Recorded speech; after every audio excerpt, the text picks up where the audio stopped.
The American Dream and the Great Gatsby Summative. Hello everyone. It is a pleasure to be here today. Many of you know me as Zachary Mullen.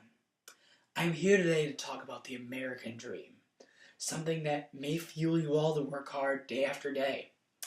This can be interpreted in many different ways. There are many factors that depend on how the definition of the American Dream is interpreted. Now, for starters, we have question number 1. What is the American Dream? Well, there's many different interpretations of the American Dream. However, the original occasion it was described was in the Epic of America, which was written by James Treslow Adams.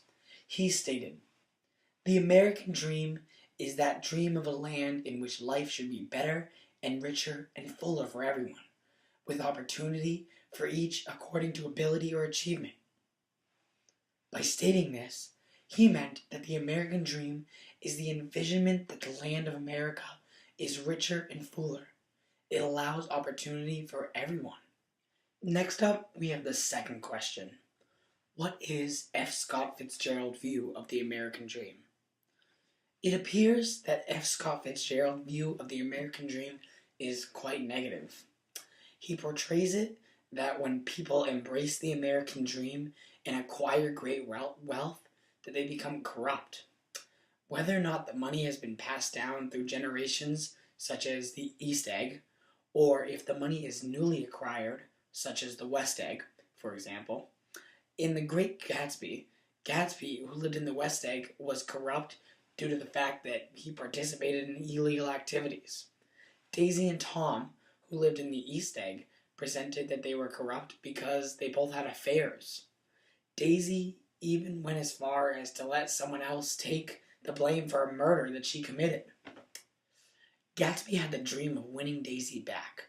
He would do anything to keep her love and to be able to call her his own.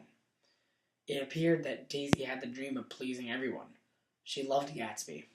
However, she also loved Tom. I viewed that she did not want to pick because she didn't want to disappoint either party.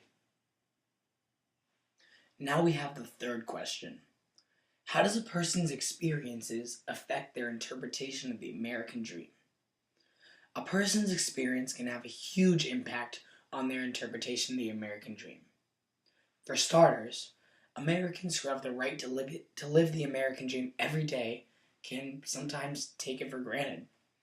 You will find it that new citizens who arrived with high hopes and great ambition, they came from the poor and work hard to get out. Their interpretation of the American dream is something along the lines of the harder you work, the more you'll be rewarded for it. This is even supported through Belarski's short story. Belarski spoke of how she heard the phrase, "Come to America, where there's gold in the streets." It was only once they arrived that they learned the unsanitary working conditions and the tight living, such as the tenant houses.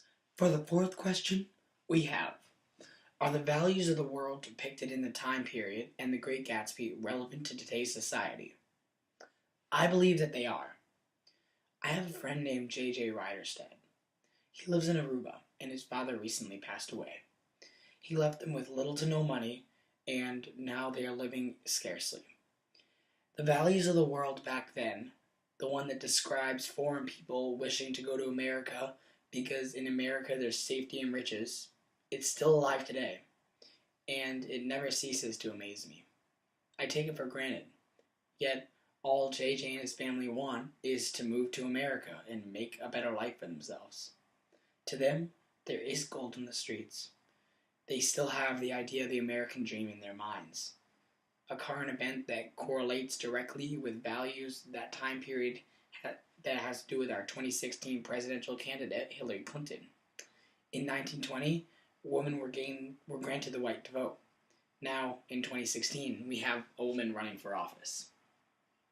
The fifth question asks us, how have events from 1900 to 1929 shaped the ability to accomplish the American dream for people living in America?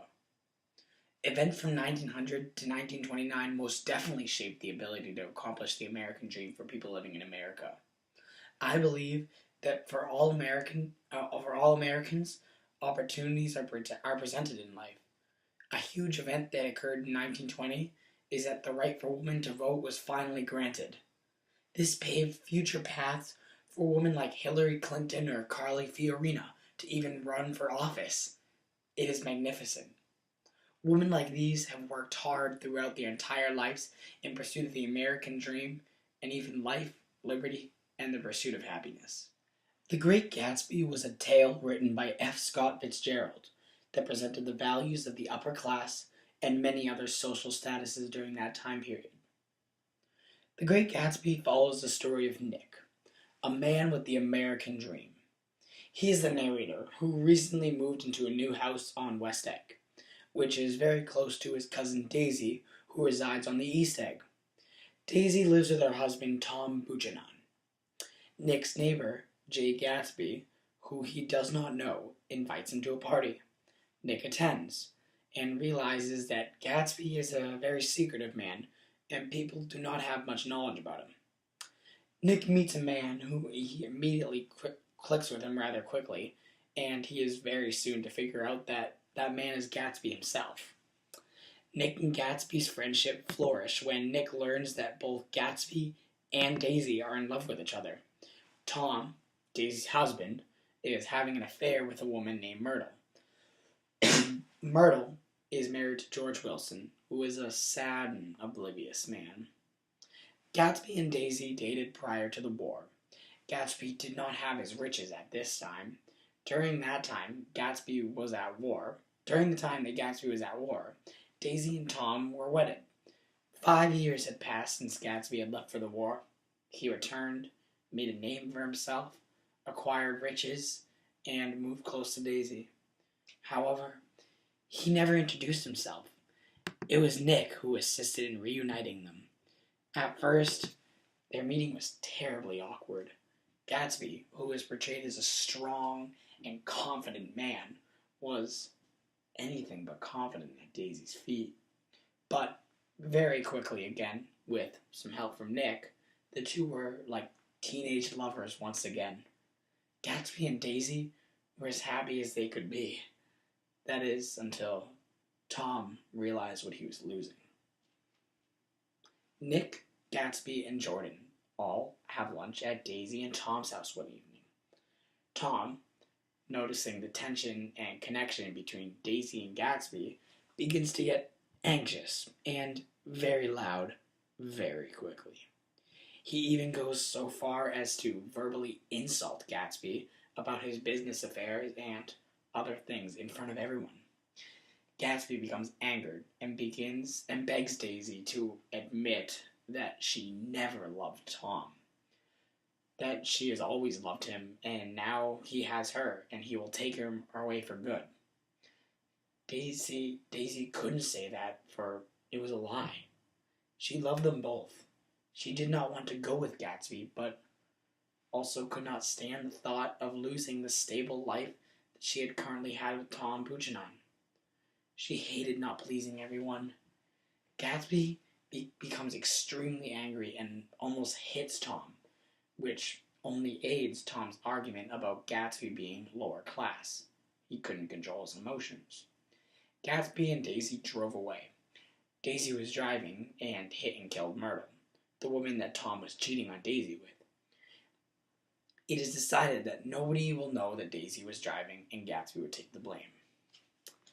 Tom tips off George Wilson that Gatsby was his wife's killer, and the end of the book leads us to believe that George Wilson avenged his wife by killing Gatsby, and then he eventually committed suicide. But the thing is, Gatsby's death did not really affect anyone besides Nick and a few others. Daisy and Tom were petty enough to act as if nothing had ever happened. Daisy did not even have the decency to attend Gatsby's funeral. In fact, Nick was one of the few people there. If you think about it, it's fascinating. Tom inherited his money. He did not work very hard, yet he had the huge house and wife to prove himself. Gatsby had the American dream. He fought for love, and instead, ultimately, he received pain and eventually death.